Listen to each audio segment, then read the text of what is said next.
네, 우리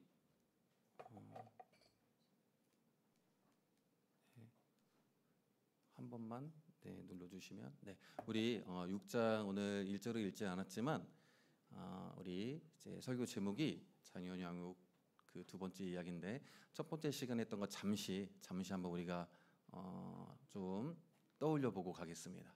자녀들아, 주 안에서 너희 부모에게 순종하라, 이것이 옳으니라 할 때 자녀들, 성인이건 그러니까 어른이건 아이이건 모든 자녀는 부모에게 순종해야 하는데, 주 안에서 믿는 자로서, 그리스도 안에서 새롭게 된 자로서, 그리스도 안에서 그리스도를 믿는 새 사람으로서 부모에게 감사하고 부모를 공경하며 부모를 사랑하고 순종해야 하는데요. 그것이 옳기 때문입니다. 옳기 때문이에요. 두 가지의 말씀을 들었는데, 첫 번째는 이제 부모는 하나님의 대리인이기 때문입니다. 하나님께서는 우리에게 부모를 통해서 생명을 주셨고, 또 생명을 주시는 게 끝이 아니라 먹이고 입히며 의식주를 공급하고 또 교육도 시키시며 여러 가지 돌봄을 통해서 우리를 이 자리까지 있게 하셨습니다. 그뿐 아니라 믿는 부모는 또 믿음을 전수해 주기 위해서 노력하며 믿음을 가진 성숙한 신자로 자녀들이 자라갈 수 있도록 인도하죠. 그렇기 때문에 이 가정과 교회가 올바로 유지되기 위해서 자녀는 부모에게 순종하는 것이 필요하고, 또 하나는 무엇이었습니까? 가정과 교회뿐만 아니라 국가가 유지되는데도 이 부모에게 순종하라, 비슷한 이제 10계명 5계명, 부모에게 공경하라고 할 때 그 부모는 혈육의 부모만을 뜻하는 것이 아니라고 했습니다. 가정과 교회와 국가, 하나님께서 만드신 그 모든 단위에서의 우리의 윗사람, 하나님의 규례에 의해서 권위를 부여받은 모든 윗사람에게 순종할 때 가정이 유지되고 교회가 유지되며 또한 국가가 유지되기 때문입니다. 그렇기 때문에 이 자녀가 부모에게 순종할 때 아까도 건강하게 되고 영적으로 성숙하게 될 뿐만 아니라 가정과 교회가, 국가가, 그 질서가 유지될 수 있는 것이죠. 그리고 이제 또 4절 보면, 오늘 읽었던 본문인데, 또 아비들아, 너희 자녀를 노엽게 하지 말고 오직 주의 교훈과 훈계로 양육하라 할 때 먼저 자녀를 노엽게 하지 말아야 한다는 말씀을 들었습니다.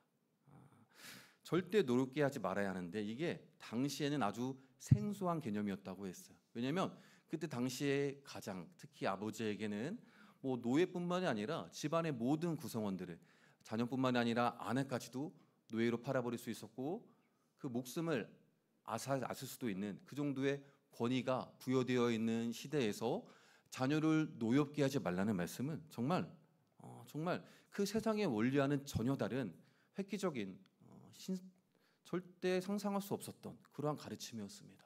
그것은 무엇이었냐면, 믿는 사람으로서라고 했잖아요, 아까. 그래서 그리스도 안에서 새 사람이 되었으니 이러한 세상의 원리와는 다른 삶을 살아라 하는 것이죠.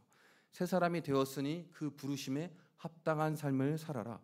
이방 사람들이 살아가는 것처럼 그렇게 가족의 구성원들을 인격적으로 모독하거나 팔아버리거나, 심지어는 그런 일을 하지 말고 이제는 하나님을 본받는 사람이 되어서 하나님께 받은 사랑으로 그들을 대하라는 겁니다. 자녀들을 볼 때 하나님의 관점으로 보라는 거예요. 자녀들과의 관계를 하나님 안에서 새롭게 정립하라는 말씀입니다. 오늘날은 물론 그때와 같은 그러한 권위까지를 휘두르지 않지만, 그러함에도 여전히 이 말씀이 의미가 있는 것은 여전히 많은 부모들이 자녀들에게 잘못하고 있기 때문입니다. 때로는 미숙하기도 하고, 또 우리 흔히 하는 말처럼 처음이어서 여전히 그러한 잘못을 저지르고 있는 부모들에게 자녀들 또한 우리들과 같이 하나님의 형상을 따라서 지음받은 참 의로움과 거룩함을 지닌 자들이니 자녀들을 고귀한 존재로 인정하라는 말씀입니다. 그들의 인격과 감정을 존중하라는 거예요. 그들의 마음과 생각을 존중하라는 말씀입니다. 그들을 화나게 하는 모든 잘못된 말이나 행동, 지나치게 권위적인 훈육이라든지 불공정한 태도, 또 이런 것들을 중단하라는 말씀입니다. 그리고 그러한 자녀 양육에 의해서 특별히 일단은 여기에 아비데라는 물론 부모들을 다 가리키는 말인데 여전히 아버지의 책임이 있다는 말씀을 드렸습니다. 세상에서 아버지가 살아가는 그 삶의 모습을 통해서 자녀들이 신자로서 세상에서 어떻게 살아가야 할지를 배워야 하기 때문입니다.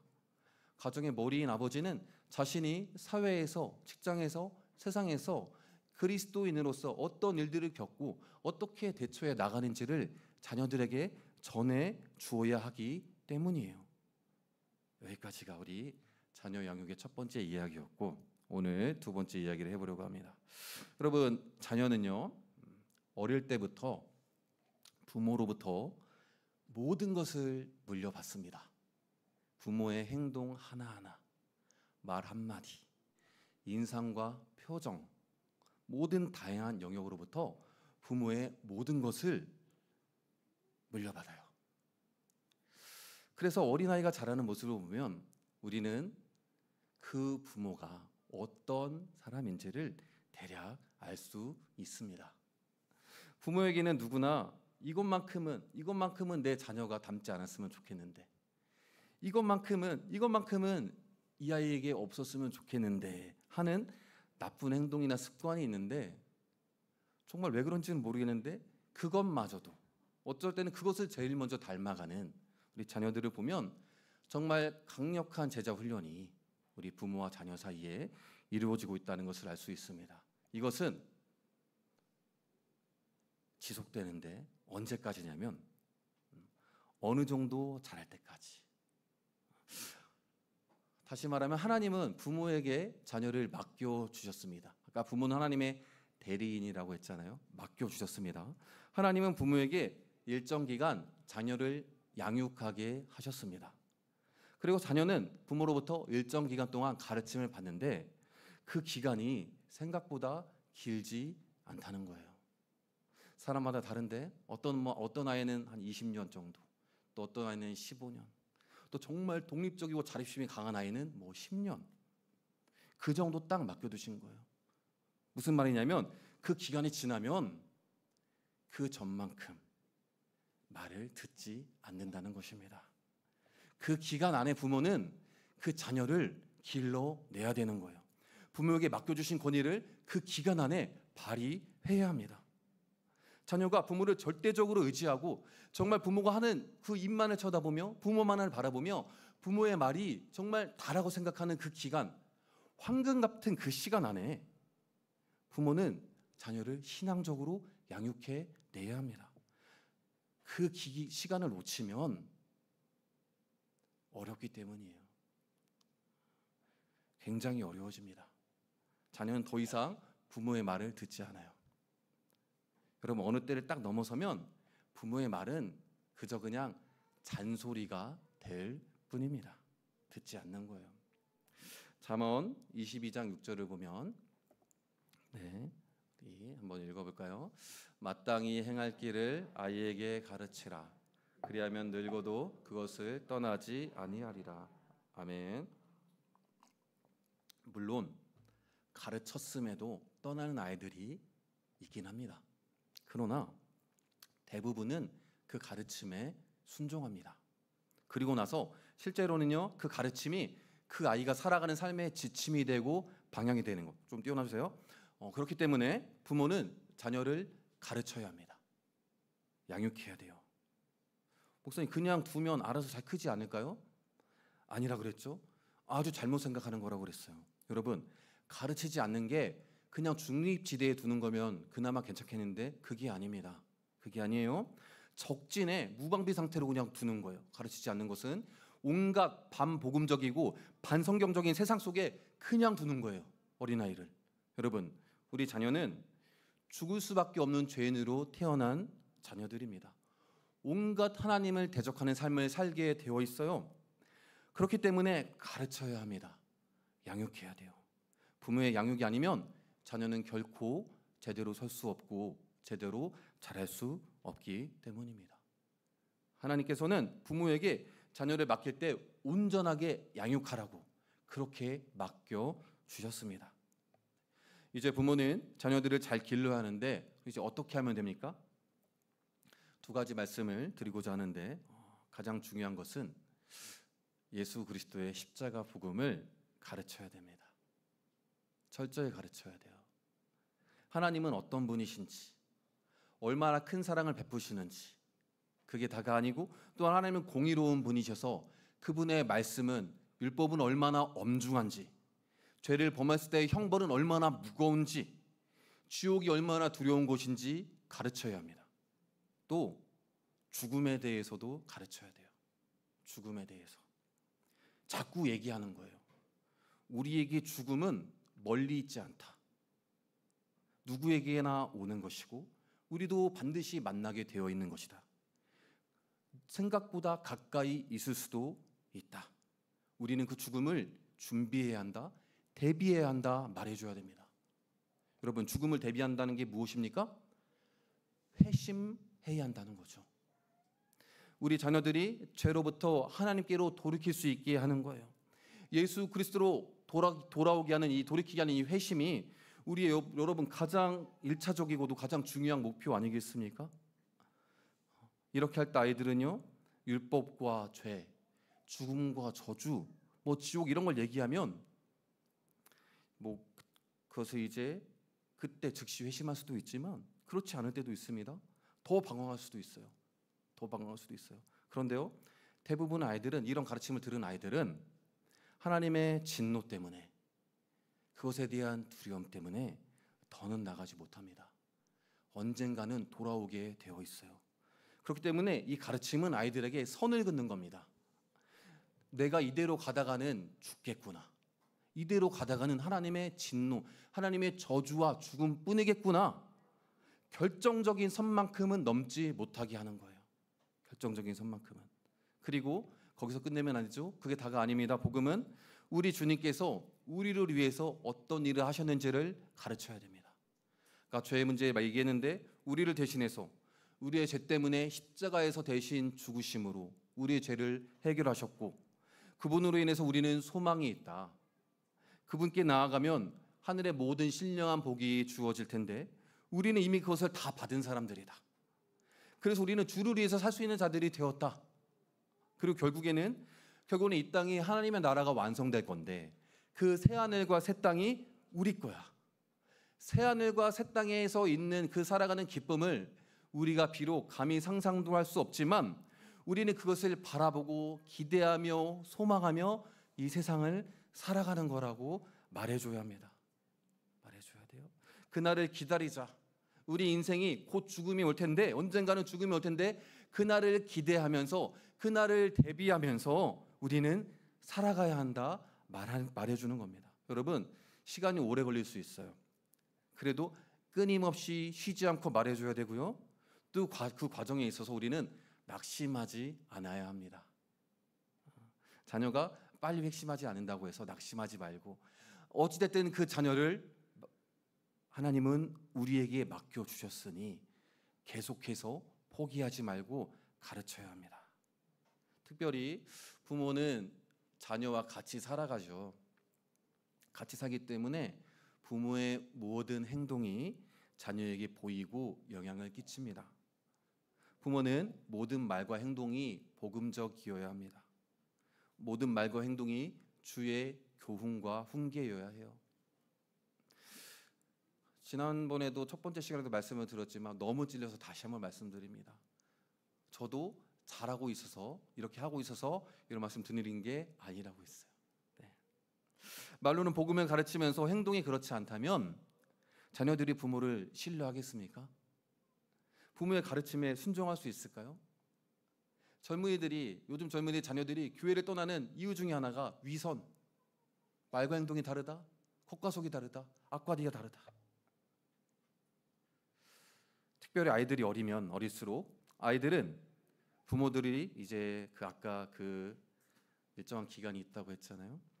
아이들이 자라가면서 부모의 영향을 강력하게 받을 그때까지만이라도 최소한 부모는 자신이 하나님께 나아가는 모습을 보여주어야 합니다. 늘 주님을 생각하고 그분을 사랑하면서 그분의 뜻대로 살아가는 것을 아이들이 봐야 되는 거예요. 부모님이 늘 주님을 사랑하고 주님을 위해 살아가기를 애쓰는데 그게 눈에 보이는데 그렇게 살아가는 부모님이 기뻐해. 그렇게 살아가는 부모님이 행복하게 보이는 거예요. 그럴 때 아이들은 아는 겁니다. 세상 사람들과는 다른 뭔가가 있구나. 다른 삶이라는 게 있구나. 그렇게 살아가는 모습이 막 지쳐있고 힘들어 보이고 그러면은 자녀들은 그렇게 살아가려고 하지 않겠죠. 그렇게 살아가는 모습을 먼저 보여야 되고 그것이 행복에 기쁨에 넘쳐 있을 때 자녀들도 나도 저렇게 살고 싶다 하는 거 아니겠습니까? 부모가 평소에 부부가 또 서로 얘기하는 걸 자녀들이 오고 가며 듣겠죠. 여러분, 아내와 무슨 얘기들을 나누십니까? 남편과 어떤 얘기들을 하십니까? 그 안에 그리스도에 관한 이야기가 있기를 바랍니다. 가정에서 대화가 오고 갈 때 그리스도 중심적인 얘기가 조금이라도 점점 있어야 돼요. 그래서 그 문제가 생겼을 때 복음적으로 해결하는 모습을 보여주어야 합니다. 누구에게나 문제가 닥치고 혼란이 닥치는데 그때 부모님이 어떻게 하셨는지, 어려울 때는 하나님을 떠나 있었는지, 어떻게 하시는지, 어떻게 해결하고 어떻게 나아가는지를 자녀들이 보고 있습니다. 알려줘야 되는 거예요. 또 나아가서 자녀들이 교회를 무시하지 않도록 해야 합니다. 그리스도께서 피값 주고 사신 이 교회가 얼마나 영광스러운 곳인지, 그 교회 안에 우리가 있고 이 교회에서 신앙생활을 한다는 것이 얼마나 복된 것인지를 보여줘야 돼요. 특별히 혹여라도 그럴 일은 없겠지만 자녀 앞에서 목사 욕을 한다든지 교회를 함부로 얘기하는 것, 여러분, 부모 자신에게도 좋지 않지만 자녀가 교회를 부정적으로 생각하게 되고 그게 어떻게 되냐면 자기도 모르는 사이에 그리스도의 몸된 교회의 영광으로부터 멀어지게 되면서 그 불신 가운데 반권위적으로 돌아서게 됩니다. 목회자의 권위를 인정하지 않는 것으로 그치는 게 아니라 교회의 결정을 조롱하게 되고요. 교회에서 뭘 하라고 해도 그냥 귓등으로 흘려버리는 것에 익숙해져 버립니다. 그 아이는요, 신앙에서 멀리 떨어질 수밖에 없어요. 결국에는 부모에게도 불순종하게 될 것입니다. 정리를 하자면 이거 한마디로 정리할 수 있는데 예수 그리스도의 십자가 복음을 가르치고 그 복음으로 살아내야 합니다. 그 복음을 살아내야 돼요. 우리 주 예수 그리스도와 그의 몸된 교회를 사랑하고 그리스도와 교회를 위해서 살아가는 자, 하나님의 약속을 굳게 믿으면서 영적인 일에 관심을 가지고 자녀의 영혼을 위해서 마음을 쏟는 자, 그런 부모가 되어야 합니다. 이미 자녀를 이미 키워놓으신 분들이 많은데 우리 교회의 아이들이 이렇게 커가기를 위해서 기도하고 또 우리 손주들이 있지 않습니까? 위해서 기도하면 좋겠습니다. 그래서 나중에 자녀들이 결혼해서 부모를 떠날 때 혹은 그 전에도 부모를 떠날 때 독립해서 자립해서 떠날 때 그때 부모들은 이 자녀가 강력한 주의 군사로 서 있는 것을 봐야 됩니다. 봐야 돼요. 여러분 청년에 가서 그 전에 승부를 봐야 됩니다. 주를 위해 살고 주를 위해 죽을 마음이 있는 주님의 자녀로 서 있어야 되는 거예요. 두 번째, 우리 4절 다시 한번 보면 또 아비들아 너희 자녀를 노엽게 하지 말고 오직 주의 교훈과 훈계로 양육하라. 그럼 이 교훈은 이 주의 교훈과 훈계할 때 먼저는 이제 세속적인 방식이나 목적이 아닌 주의 뜻대로 양육하는 것을 말하는데요. 특별히 이제 교훈과 훈계라고 할 때 교훈은 징계를 포함하는 훈련이나 훈육을 말합니다. 징계를 포함하는 훈련이나 훈육을 말하고요. 훈계는 말로 가르치거나 책망하는 것을 말해요. 상당히 좀 센 표현입니다. 그래서 여러분, 우리 자녀를 양육할 때 우리가 이 하나님의 뜻에 있어서만큼은 아주 굉장히 단호해야 합니다. 단호해야 돼요. 하나님의 뜻에 대해서는 막 풀어주면서 아주 막 부드럽게 단호하지 않고 막 풀어주면서 하나님의 뜻이 아닌 것 같은 일에 대해서는 굉장히 단호한 부모님들이 있어요. 그렇지 말고 안 됩니다. 하나님의 뜻과 관련 없는 것들을 좀 풀어주시고 부드럽고 온유하게 풀어주시고 하나님의 뜻에 순종하는 것에 대해서만큼은 조금 단호해지시기를 바랍니다. 왜냐하면 하나님의 뜻에 대해서 단호한 부모의 태도로 인해서 자녀들은 하나님의 뜻이 얼마나 중요한지를 알게 되기 때문이에요. 하나님의 뜻에 순종해야 하는 것이 얼마나 엄중한지를 알아야 하기 때문입니다. 그 과정에서 자녀들과 갈등이 일어날 수 있습니다. 여러분, 왜냐하면 우리가 알아둬야 할 게 있는데 기본적으로 아직 회심하지 않은 자녀들은 회심한 부모의 가르침을 받아들이지 않는 것이 거역하는 게 기본입니다. 기본이에요. 또 자녀들은 회심했다 할지라도 부모의 권위에 순종하는 것을 그다지 썩 내켜하지 않습니다. 그렇기 때문에 여러분 우리를 생각하면 이해가 됩니다. 그렇기 때문에 여러분 부모와 자녀 간의 가르침과 순종에 있어서는 언제나 갈등이 있을 수 있는데 이 갈등이 있다고 해서 부모가 뭘 잘못했거나 부모나 자녀에게 뭐 문제가 있다고 그렇게 곧바로 생각할 수는 없어요. 왜냐하면 그 갈등이 있다는 것 자체는 신실한 부모가 이 자녀를 어떻게 해서든지 해보려고 단호하게 대했기 때문에 나타나는 갈등입니다. 자녀를 그냥 두지 않으려는, 그냥 내버려 두지 않으려는 노력의 결과물일 수도 있다고 이해하시면 좋겠습니다. 여러분, 이 세상에 완전한 순종은 없습니다. 이 자리에 있는 저와 여러분도 주님께 완전한 순종을 하지 못하고 있지 않습니까? 우리 자녀들도 결코 완전하게 우리 부모에게 순종하지 못합니다. 그러나 그래 완전한 순종은 없어 하면서 그냥 내버려 두는 것은 옳지 않다는 거예요. 말씀이 자녀를 변화시킬 것을 믿고 말씀의 능력과 힘을 믿고 끊임없이 말씀을 가르쳐야 되고요.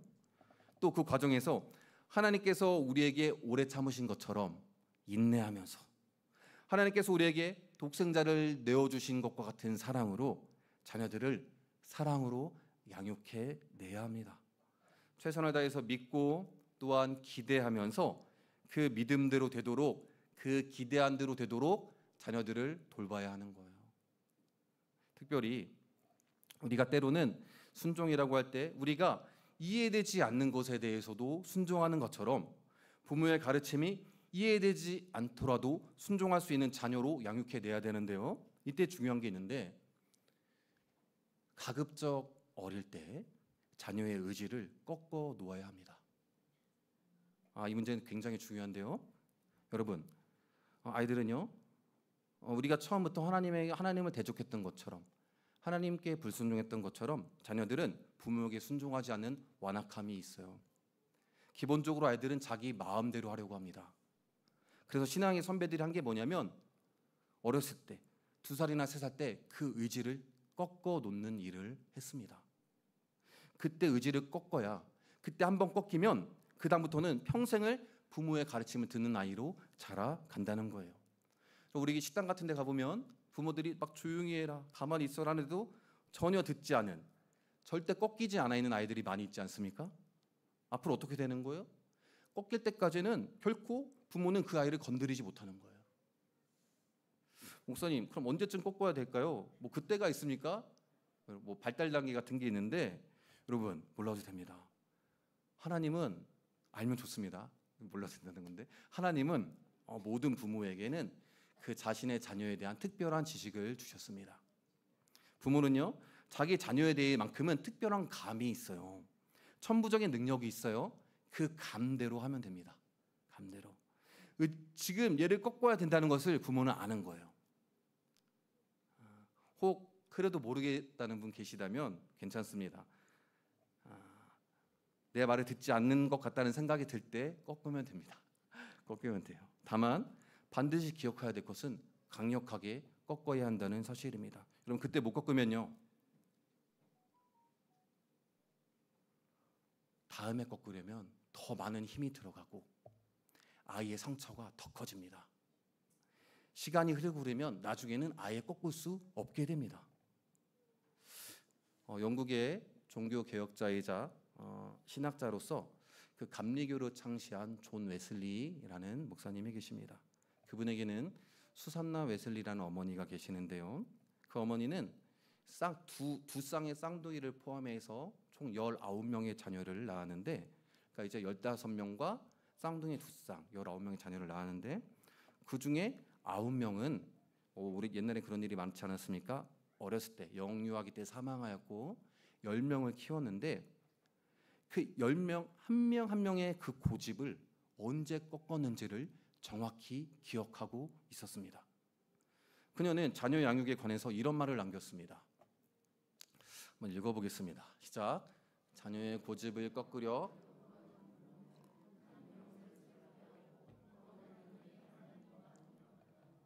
자녀가 제멋대로 하도록 두는 부모는 마귀의 일을 하고 종교를 쓸모없게 하며 구원 얻지 못하게 하는 것이며 자녀의 영혼과 몸을 영원히 파멸시킬 모든 것을 하는 셈이다.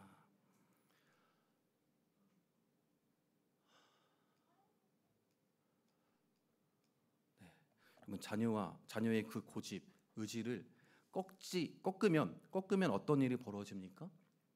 부모의 권위에 순종하게 되고요, 목회자의 권위에 순종하게 되고요, 위정자의 권위에 순종하게 됩니다. 궁극적으로는 하나님의 권위에 순종하는 자녀로 자라는 거예요. 질서와 명령을 따라야 하는 것을 아는 자녀로 자라는 것을 말합니다. 여러분, 이것은 신앙생활을 함에 있어서 굉장히 큰 유익이에요. 근데 이뿐만이 아닙니다. 아이가 자신의 의지를 꺾는 것이 부모가 무서워져서 뭐든지 됐든 간에 그 의지를 꺾는 그 순간 아이는 무엇을 하는 거냐면 자기를 통제하는 거예요. 놀랍지 않습니까? 우리 어른들도 하기 힘든 자기 통제를 아이는 배우는 겁니다. 의지가 꺾인 아이들은 주눅드는 게 아닙니다. 자기 절제와 통제를 배우는 거예요. 자기를 절제하고 통제할 수 있는 아이로 자라간다는 것입니다. 여러분, 우리 부모는 부모를 하면 누구나 다 바라는 바 아닙니까? 이런 아이로 자라가게 되는 것을. 이때 다만 부모님들이 잘못 생각할 수 있는 게 딱 하나 있는데, 이걸 짚어드리고 싶은데, 부모의 모든 말에, 모든 가르침에 다 권위가 있는 것은 아닙니다. 부모의 권위는 하나님께서 주시는 거예요. 자녀가 하나님의 뜻대로 순종하게 하는 부모의 가르침에 권위가 있는 것이지, 하나님의 뜻이 아닌 것 같은 일에 행한 가르침에까지 순종을 요구할 권위를 하나님은 주시지 않았습니다. 그래서 아까도 이러한 맥락의 말씀을 드린 것 같은데, 하나님의 뜻과 관련 없는 일 같으면 좀 풀어주시고 강압적으로 하지 않는 것이죠. 아주 따뜻하게 하다가 신앙적인 일에 맞닥뜨리면 아주 단호하게, 또 기본적인 사람의 도리를 지켜야 하는 일에 대해서는 아주 단호하게 대처해야 하며 그 고집을 꺾어 놓아야 한다는 겁니다. 사랑하는 여러분, 우리가 부모로서 이렇게 자녀를 순종하게 하고 잘 양육하는 것은 교회에게도 큰 의미가 있습니다. 그렇게 주의 교훈과 훈계로 양육받은 아이들은 교회의 기둥으로서 세워지기 때문이에요. 교회가 든든하게 서갈 것이기 때문입니다. 그런 교회는 사라지지 않는 것이죠. 이런 아름다운 일들이 일어나는 우리 가정이 되고 교회가 되기를 주님의 이름으로 축복합니다. 우리 한 가지만 더 나누고 말씀 마치겠습니다. 여러분, 이 자녀의 양육에 관한 말씀을 곰곰이 조금만 더 깊이 생각해 보면, 우리 부모가 자녀를 양육하는 것은, 또 자녀가 부모의 양육으로 자라가는 것은 우리 모두가 주님 안에서 자라가는 것과 그 원리가 같습니다. 우리 예수 그리스도의 십자가 복음을 알아야 하고요, 회심해야 하죠. 그렇죠? 또 부모는 자녀를 양육하면서 깨닫습니다. 너는 왜 이렇게 말 안 듣냐 하다가 깨닫는 것이죠. 하면서 하나님이 그때 이런 말씀하시겠구나 생각하는 거예요. 내가 할 말이다. 여러분, 자녀를 돌보면서 하나님을 생각하고 또 부모를 생각하지 않습니까? 이제서야 부모님의 마음을 알겠다는 것이죠. 그러면서 내가 이렇게 악했구나, 내가 이렇게 하나님의 말씀에 불순종했구나 생각하게 되면서, 그럼에도 불구하고 내가 이렇게 자랐구나, 하나님, 내가 여기까지 왔구나, 하나님 나를 이렇게 돌보셨구나 하면서 감사하게 되는 겁니다. 그렇게 한 뼘 한 뼘 우리가 먼저 주의 뜻에 순종하면서 자라가야 하는 거예요. 우리가 그렇게 자라갈 때 자녀도 자랄 것입니다. 어쩌면 우리가 자라는 것이 더 먼저일지 모르겠습니다. 우리가 그렇게 주의 뜻에 순종하며 자라갈 때 우리 자녀들도 자랄 것입니다. 우리가 하나님을 대하고 교회를 대하는 때 그대로 우리 자녀들도 하나님을 대하고 교회를 대할 것입니다. 우리가 먼저, 우리도 하나님의 자녀로서 그렇게 먼저 또 바르게 양육되기를 주님의 이름으로 축복합니다. 우리 찬양합니다. 원하고 바라고 기도합니다.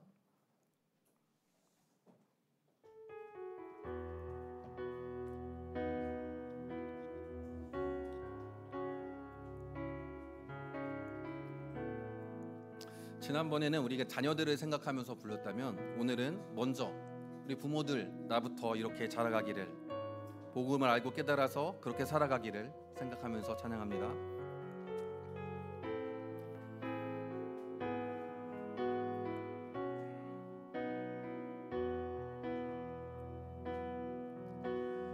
이 세상을 살아가는 동안에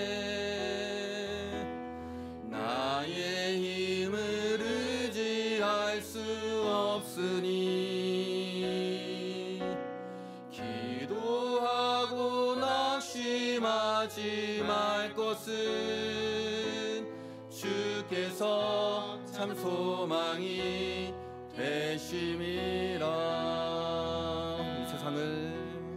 이 세상을 살아가는 동안에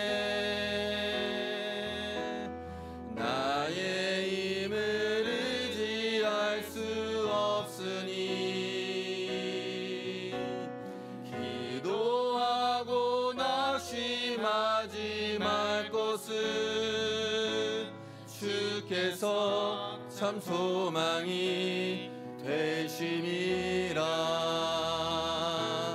하나님의 꿈이 나의 비전이 되고 예수님의 성품이 나의 인격이 되고 성령님의 권능이 나의 능력이 되기 원하고 바라고 기도합니다.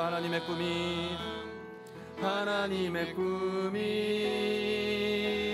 나의 비전이 되고 예수님의 성품이 나의 인격이 되고 성령님의 권능이 나의 능력이 되기 원하고 바라고 기도합니다. 주의 길을 걸어가는 동안에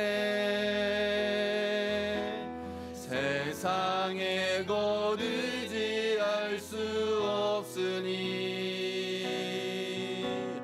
감사하고 낙심하지 말 것은 주께서 참 기쁨이 되심이라. 하나님의 꿈이 나의 비전이 되고 예수님의 성품이 나의 인격이 되고 성령님의 권능이 나의 능력이 되길 원하고 바라고 기도합니다. 하나님의 꿈이 나의 비전이 되고 예수님의 성품이 나의 인격이 되고 성령님의 권능이 나의 능력이 되기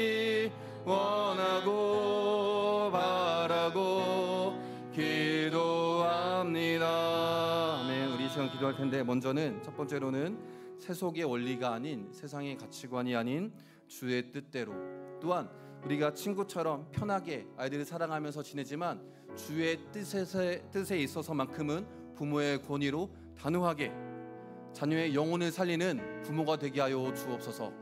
그리고 우리 자녀들을 위해서 기도하기를 원합니다. 여러분, 이런 말이 있죠. 그 한 아이는 예전에 보면 마을을 키운다고 했잖아요. 마을이 요즘에 왜 이렇게 아이를 키우기 힘들까요? 마을이 없어졌어요.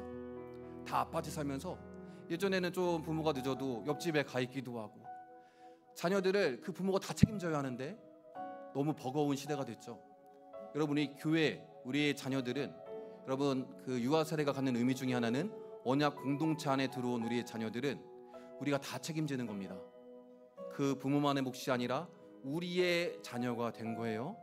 우리 예한 공동체의 모든 자녀들을 위해서 기도해 주시고, 그들을 위해서도 우리가 가르칠 수 있으면 가르쳐야 합니다. 때로는 단호하게 하셔도 됩니다. 그러한 부모와 같은 심정으로 우리 모든 자녀들을 대하는 우리 교인들, 이 안에 모든 성도들 되게 하여 주옵소서. 우리 주여 한번 부르고 통성으로 합심으로 기도합니다. 주여,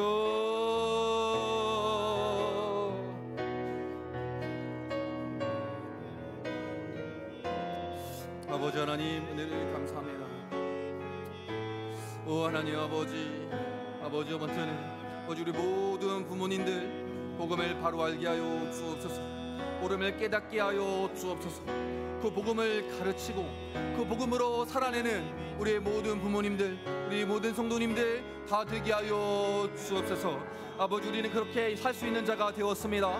아버지, 우리 안에는 성령의 내주하심으로 그리스도의 충만함을 통하여서 이미 새 사람 되었으며 교회로 살아갈 수 있는 자가 되었으니 그렇게 살아내는 자 되게 하여 주옵소서. 아버지, 그렇게 살아냄을 통하여서 그것을 봄으로 우리 자녀들이 또 그렇게 자라게 하여 주옵소서. 세상의 원리가 아닌 주의 뜻대로 우리가 자녀를 키우게 하여 주시고, 아버지 주의 뜻에 있어서만큼은 아버지 그 고집을 꺾으며 단호하게 대처하며 아버지 나아가는 자들 되게 하여 주옵소서. 아버지, 우리가 그렇게 주님을 아버지 따라가는 자로 살아가기를 원하고 우리의 자녀들이 그렇게 커가기를 원하나이다. 아버지 하나님이 그로하여서 우리 양 공동체가 아버지여 굳건히 서게 하여 주옵소서. 아버지, 그런 은혜가 있게 하여 주시옵소서. 아버지, 하나님의 품이 나의 비전이 되고 자녀의 비전이 되게 하시고, 예수님의 성품이 나의 인격이 되고 우리 자녀들의 인격이 되게 하시며, 성령님의 권능이 나의 능력이 되고 자녀들의 능력이 되게 하여 주셔서 우리가 온전히 아버지여 예수 그리스도의 충만함까지 장성한 분량까지 자라갈 수 있도록 은혜를 더하여 주시옵소서. 아버지,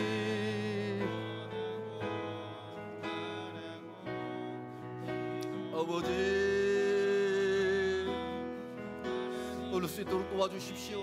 하나님, 도와주십시오. 아버지, 영으로 함께하여 주옵소서. 아버지, 얻을 수 있도록 도와주시고 주옵소서. 우리 모든 가정마다 내 모든 자녀들이 이렇게 커가게 하여 주십시오. 모든 부모들이 이렇게 아버지여 양육하는 부모가 되게 하여 주옵소서. 아버지여 주의 빛을 비추는 교회가 되게 하여 주옵소서. 주의 길을 걸어가는 동안에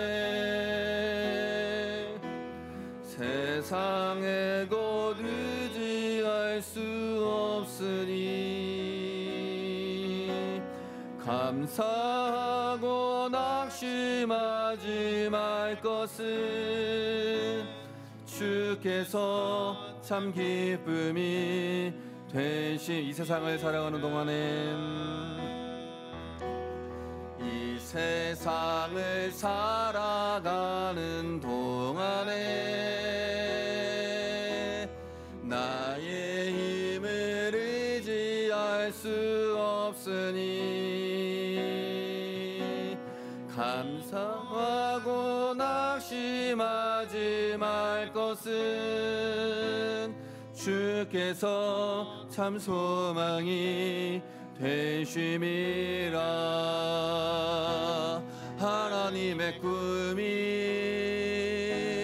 나의 비전이 되고 예수님의 성품이 나의 인격이 되고 성령님의 권능이 나의 능력이 되길 원하고 바라고. 마지막으로 한 번 더 하나님의 꿈이 우리 자녀들을 생각하시면서 나의 비전이 되고 예수님의 성품이 나의 인격이 되고 성령님의 권능이 나의 능력이 되길 원하고 바라고 기도합니다. 원하고 바라고 기도합니다. 지금은 우리 주 예수 그리스도의 은혜와 아버지 하나님의 사랑하심과 성령 하나님의 교통하심이 복음을 알고 복음을 가르치며 그대로 살아가기를 주의 교훈과 훈계로 양육하기를 소망하고 결단하는 우리 모든 부모님들과 또한 그 안에서 주의 군사로 자라기를 소망하는 우리 자녀들 위해 이제로부터 영원토록 함께 하시기를 간절히 축원하옵나이다. 아멘.